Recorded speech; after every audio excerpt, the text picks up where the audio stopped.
and because of what they spend from their money. فَالصَّالِحَاتُ قَانِتَاتٌ حَافِظَاتٌ لِلْغَيْبِ بِمَا حَفِظَ اللَّهِ. Then good women are subservient to Allah. I'm adding to Allah because that's what qunut is used in the Quran. It's not subservient to their husbands. It's qunut everywhere in the Quran, like dua al-qunut. Qaniteen, qumu lillahi qaniteen, is every time it's used for Allah. How are you going to say now it's being used for husbands? Good women are subservient to Allah. Hafizatun lil ghaib, they're guardians of what is in the unseen. Meaning they guard their dignity and they guard their faith, even when their husband's not around. Hafizatun lil ghaib, that's one of the meanings. There are other meanings too. Bima hafizullah, on account of what Allah decided that should be guarded. Then he says, now, by the way, so far, they're obedient to Allah and they guard the chastity of the marriage and their own chastity. They guard the integrity. They don't cheat on their husbands, basically. Okay? Now he says, وَاللَّاتِي تَخَافُونَ نُشُوزَهُنَّ. And as for those from whom you are afraid of their uprising. That's the next part. Now, I asked Professor Abdul Halim, what is this uprising? Because this uprising is used later on in the surah when a man is abusive to his wife. So a man potentially hitting his wife or hurting her or going against her in some aggressive way, that's also nushuz. Okay?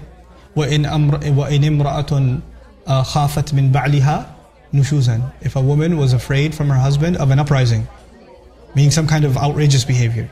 The question though is, what is outrageous behavior for women?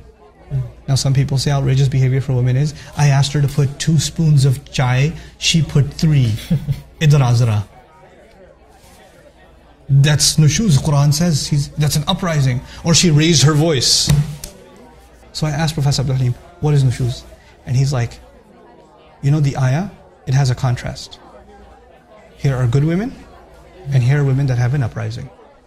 Which means they do the opposite of what good women do.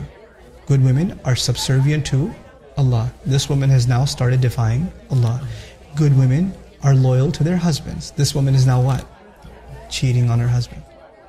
And the husband says, Allah says to the husband, if you're afraid that she's doing this, not that she is doing it, but you're afraid that she's doing it. She hasn't done it yet, but he's developing a fear and it's getting bigger and bigger.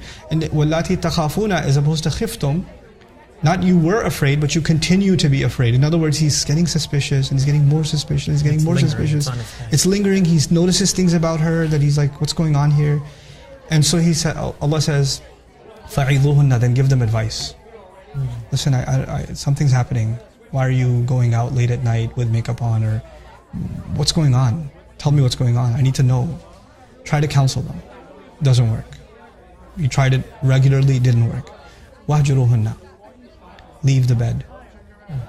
Abandon them. Fil madaji', in the beds. Don't sleep with them. You're disgusted by what you know is, the fear is growing. You haven't seen anything, but the fear is growing. It's gotten really, really bad. Now it gets to the worst case. The worst case is she's actually caught. He sees her with another man. Something crazy. And he sees this and he loses his mind. And what does he do? He hits her. By the way, let's take Muslim out of this. Some dude, not even married, with his girlfriend, he sees another man. What did you do? Yeah. Is that a natural a girl would do it, a guy would do it? Yeah, snaps. You snap. Now he hit her, or he pushed her, something he did, and he feels bad. Yeah. How could I have done that? Allah says, I'm giving you license in that crazy case. I'll let you get away with that one. If you look at by the way, when I discussed this, Professor Abdul Halim, right? Remarkable Quran scholar, he's the one sharing this with me, and I'm like, whoa, I ain't never heard that before. So that night, I had dinner with a bunch of scholars, traditional scholars. I'm not going to name them, I don't want to blast anybody. And I was the only dressed like a kafir and they're all traditionally dressed ulama, and so I was like, let's stir up some trouble around here. So I was studying the ayah about hitting women with Professor Abdul Halim this morning. And they're like, really? What did he say? And I shared this with them. This is actually it's restricted only to a case of repeated and perpetual infidelity from a wife, and it drives the man nuts, and then he finally eventually ended up losing his cool. And Allah says, people get killed over this sort of thing, by the way. And by the way, hitting, then comes the sunnah. How much can you hit? How can you hit? The Prophet ﷺ, the sunnah will dictate that you can't actually hit hard ever. Yeah. You can't ever, hit in a way that even the skin would turn red.